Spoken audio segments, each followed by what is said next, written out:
there's this huge fire that's like, and I just called 911. Yeah, luckily it was contained. Oh, there's like another fucking fire. Okay. It's like a Arsonist. Make an easy breezy day. I'm gonna make the banana syrup. My new kitchen.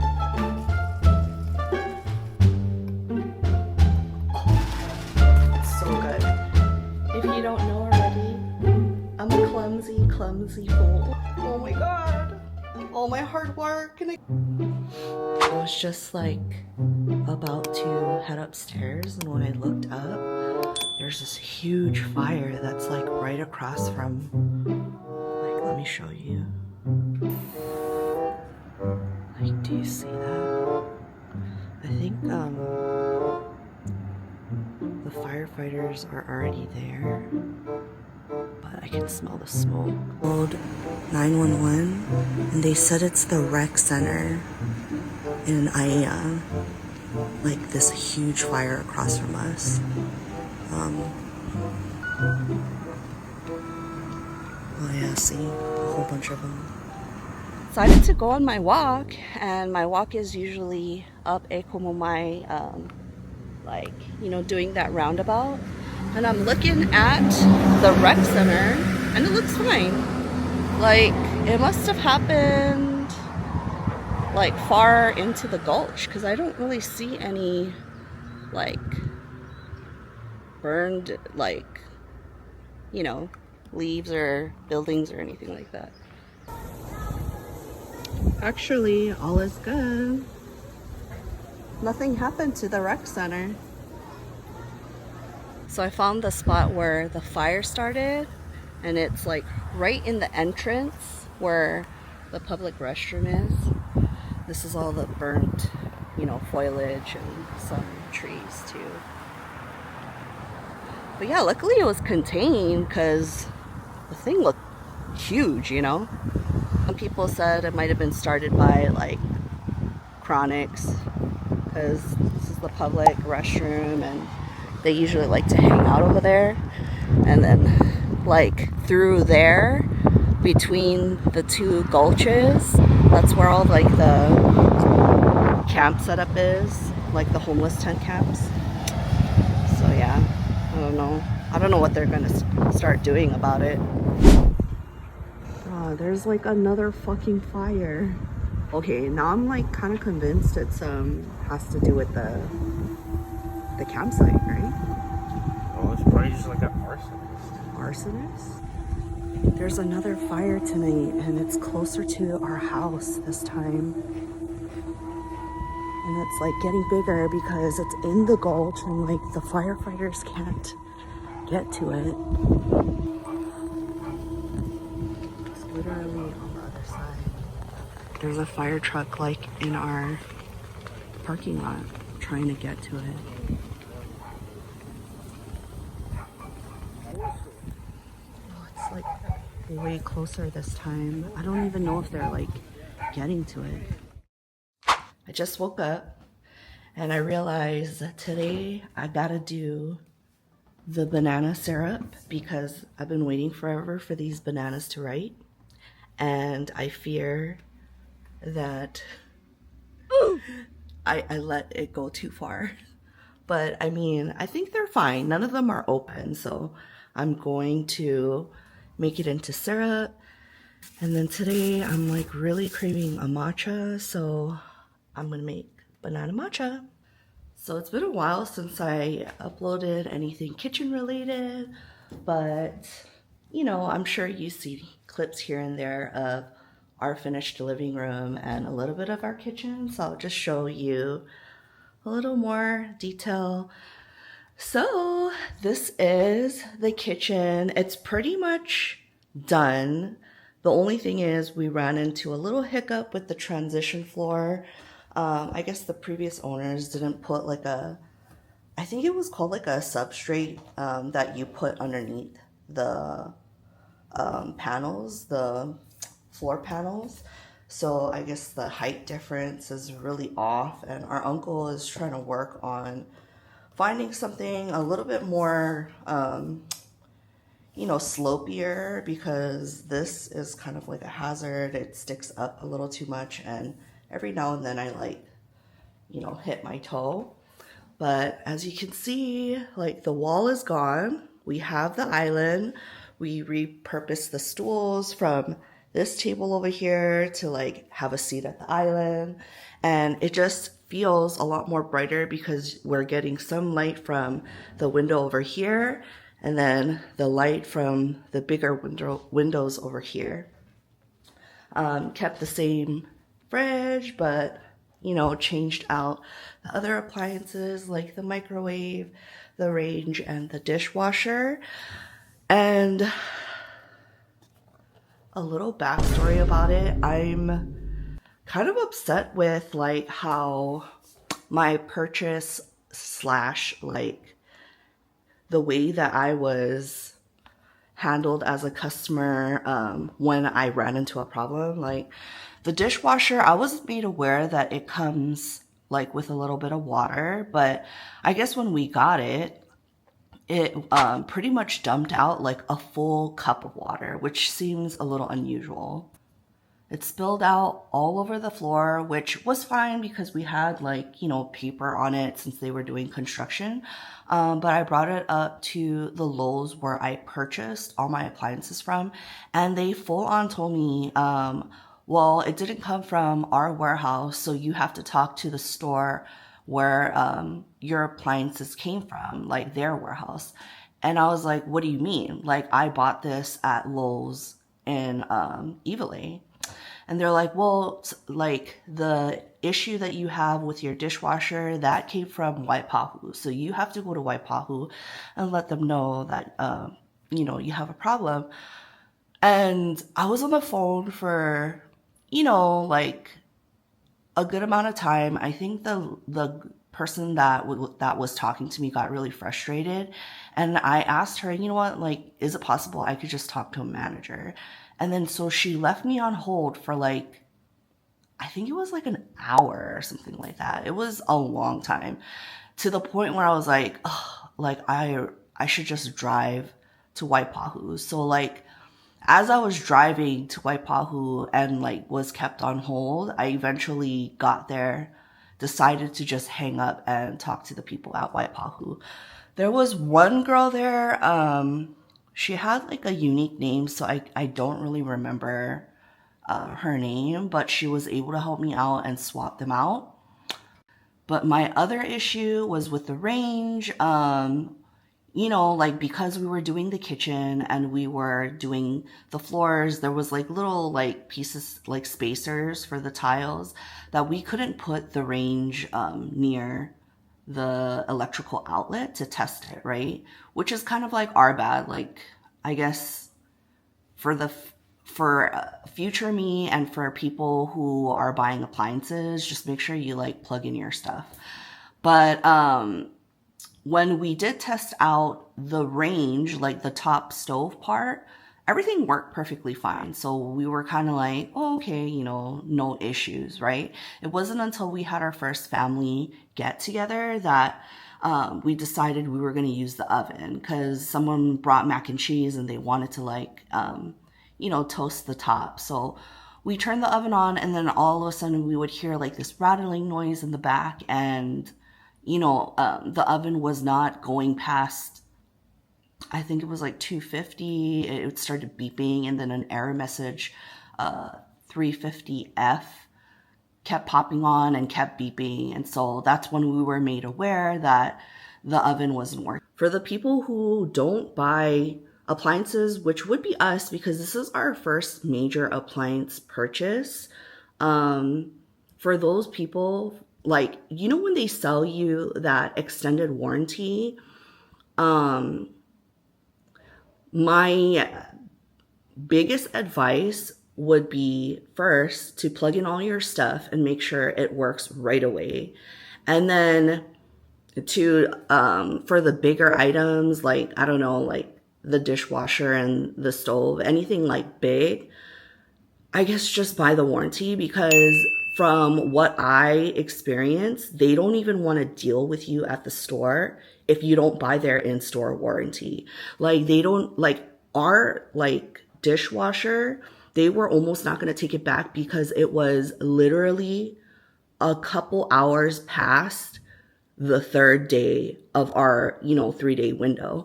And then the range, they were just like, no, we are not going to handle that. It's going to be outsourced to a repairman. Even though we made it aware to them, like in less than a month, we realized the oven wasn't working, and we let them know like, hey, that's kind of weird that the oven is like already defective and you're still telling us that like you won't swap it out. It's practically new. So I was really upset with that. And of course, because we don't have that extended warranty, they were just like, not my problem. You need to talk to GE's like repair team.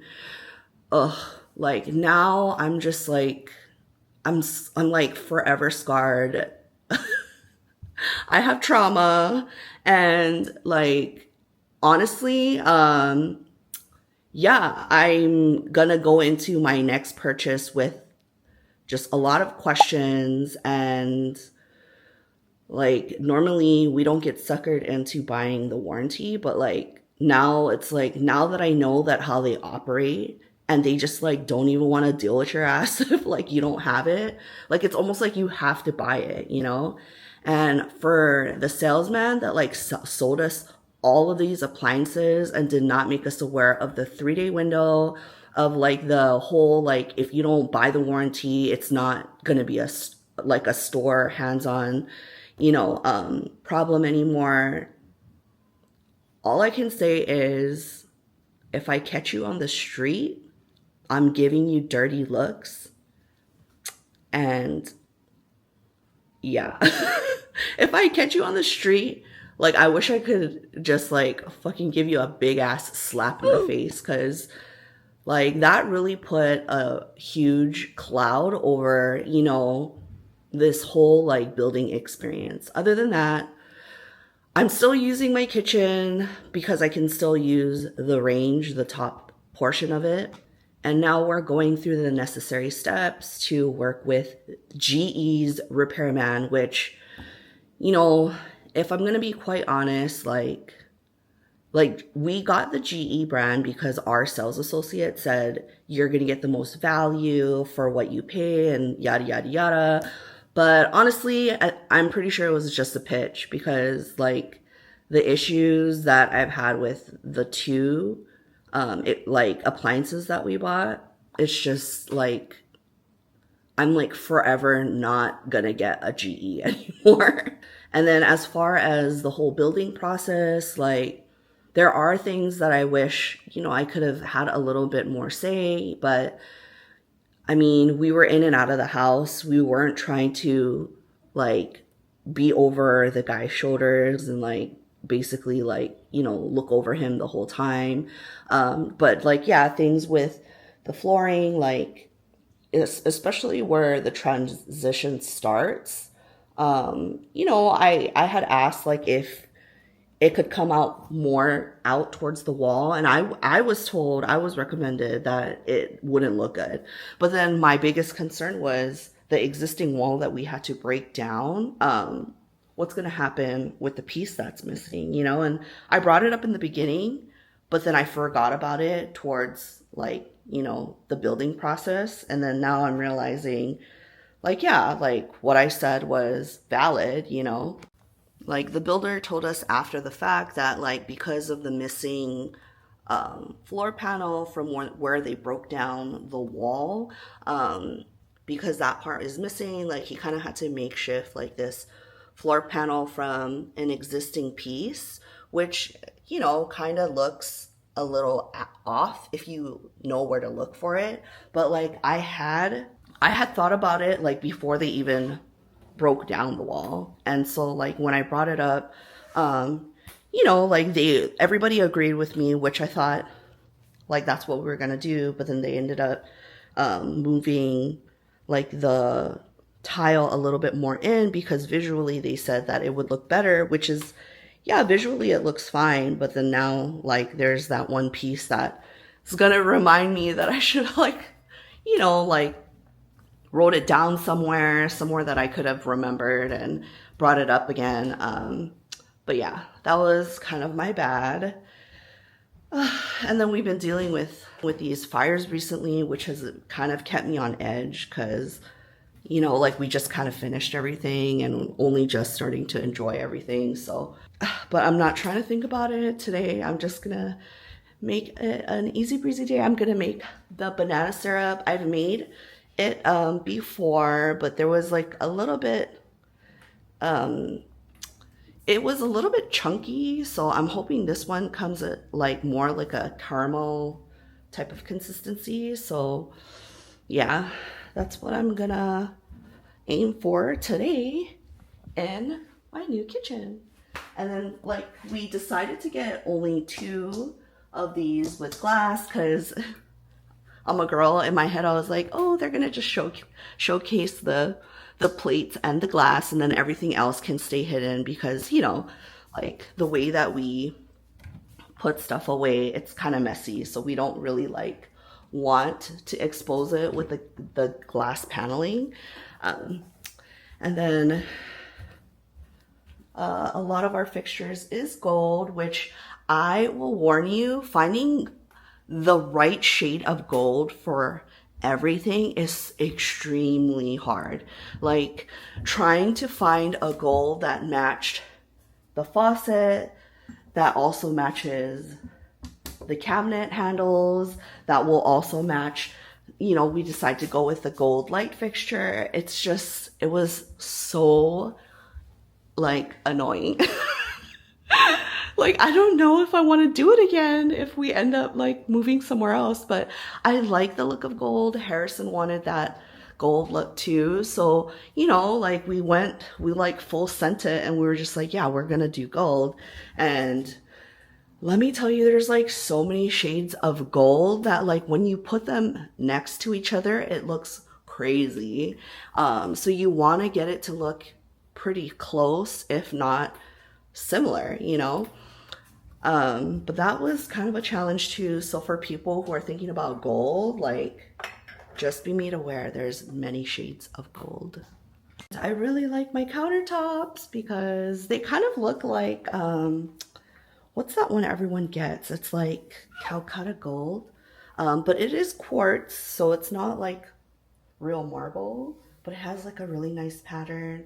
I thought the fabricators did a pretty good job, considering like they were able to kind of like glue these pieces together without it being super noticeable. Like there's a little bit of like grime in here, but once we clean it out, it's pretty much, I don't know if you can see where the line is, but it's right here.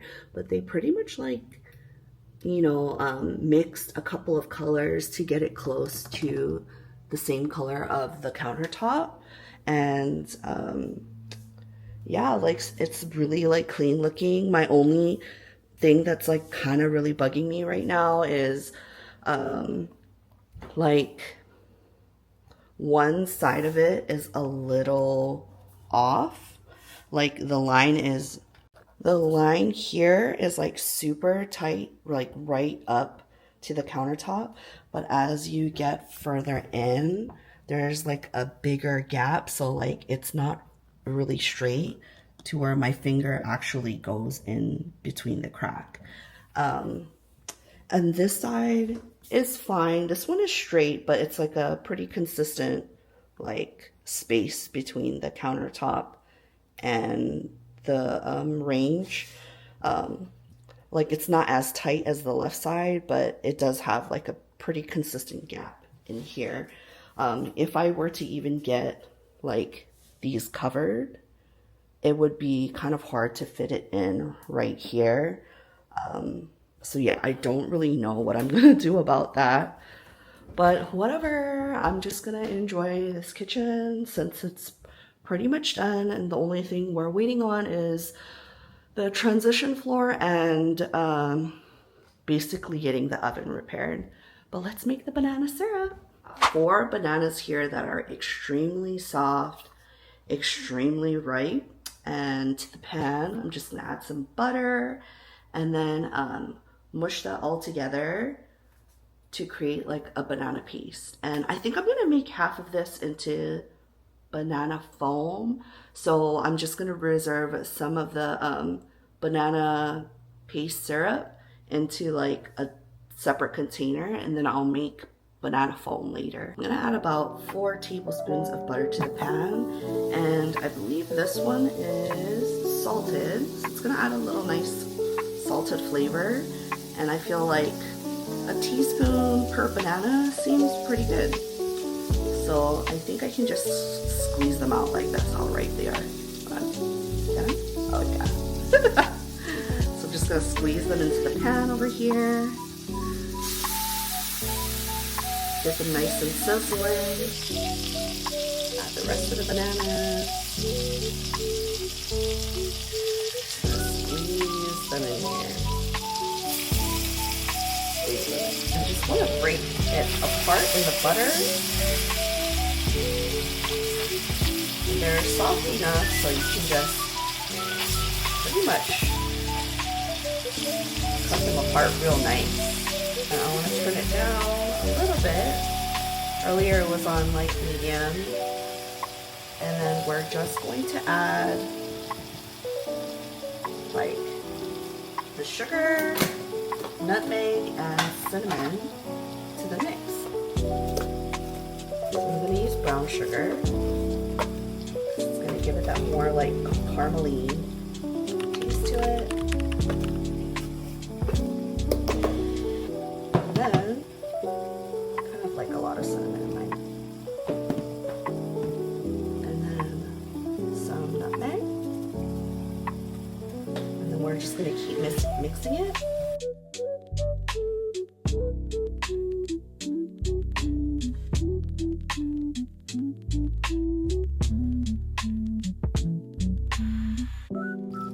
So I have my immersion blender here, and we're just gonna mix this up, like blend it up with a little bit of water to get it thin, and then strain the rest.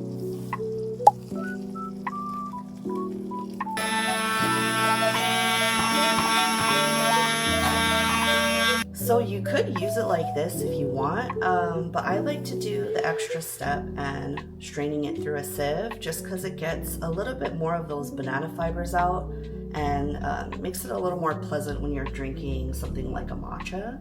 So I'm just gonna sieve it, and then save half for like the banana foam that I'm gonna make, and then the other half will just be like stuff that I can throw into my drinks. So I can't seem to strain the rest of this out, which is telling me this is mostly fiber.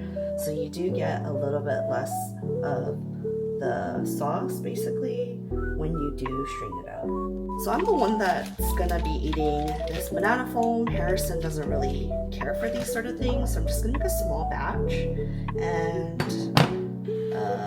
I guess I used a little bit, like close to a third of this block, and I'm just gonna microwave it a little bit just to get it soft, and mix it with some sugar, cream, milk, and my banana syrup. So this banana foam is gonna be pretty much like how you would make a cheese foam, and cheese foam is like a topping that you can find in most boba shops. I like to get my matcha from this Japanese bakery called Okayama Kubo, and they make a very delicious cheese foam, but they're not open every day. And honestly, you know, I like to enjoy my drinks at home instead of, you know, buying them outside, unless like I want to treat myself. So we're just gonna make a super easy one.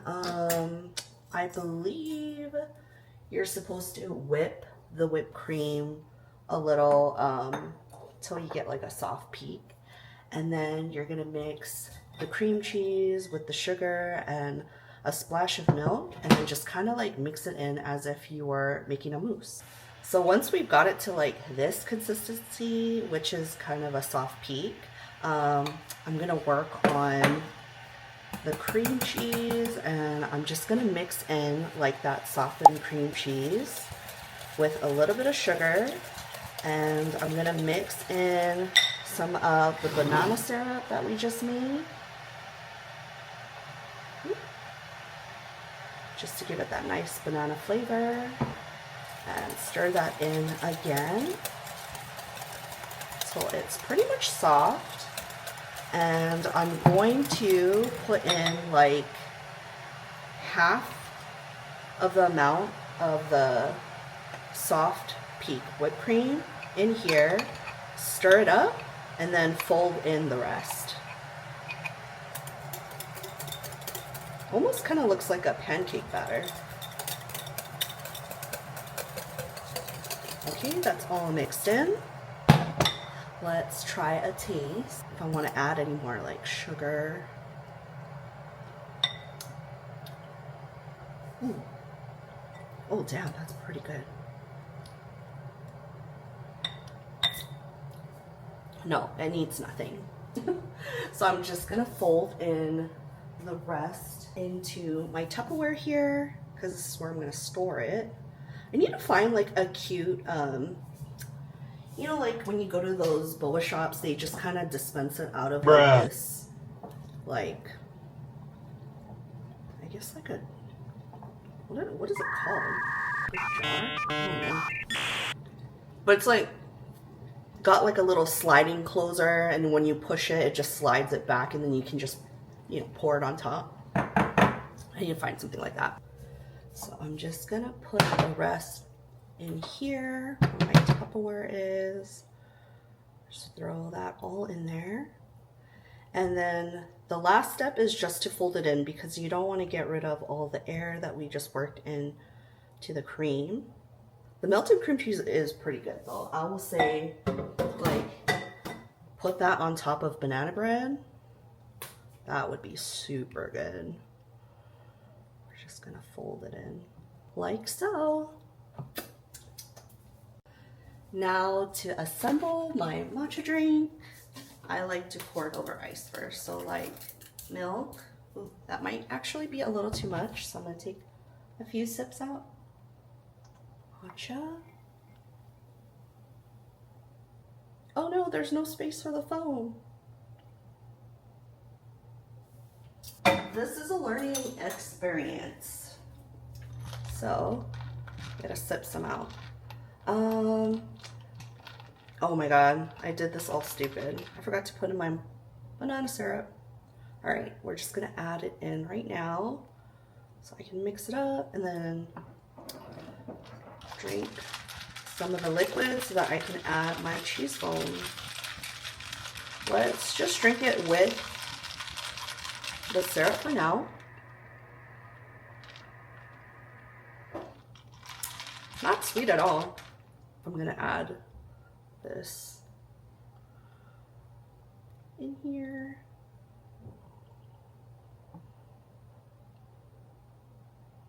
Aesthetically, this is not it, but I know this drink is gonna slap, so whatever. Let me just wash my hands real quick. So I've got my banana matcha with banana cheese foam. Stir it all up.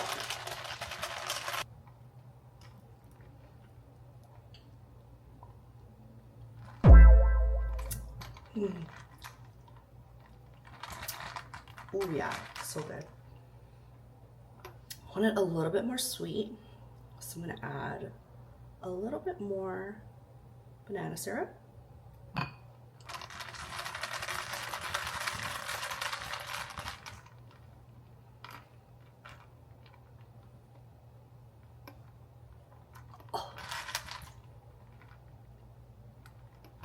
Oh, that's so good.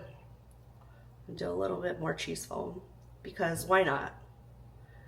Why not? If this is your sign to make banana cheese foam, I highly encourage making it. Oh god, it's so good. And it's also really good with coffee, because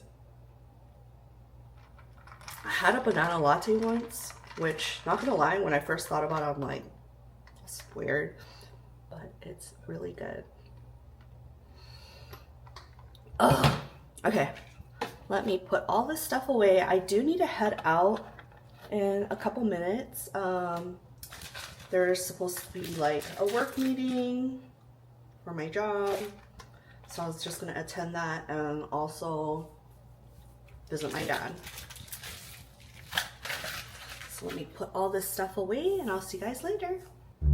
If you don't know already, I'm a clumsy fool. I was trying to take my DJI down and then, oh my god, all my hard work and I gotta clean this up. So I don't think I'm gonna be able to, shoot, am I gonna clean this up in time? Oh my god. So I finally cleaned up that matcha mess and oh my god, I did not mean to do that. It was like the last of my matcha powder, so I couldn't even make more. So I ended up making like my mushroom coffee instead. So I'm drinking mushroom coffee with the banana cheese foam. Matcha it like set into some of the grout. I'm washing the rug again because when I pulled it out, I still saw all like the matcha splatter marks all over it. So I'm gonna try to soak it now and see if it will come out. Hopefully it does, because that would be so annoying, because then I'd have to try clean it like maybe with a brush or something, and if I can't clean it out then I might have to look into finding another rug. Oh damn, that really sucks.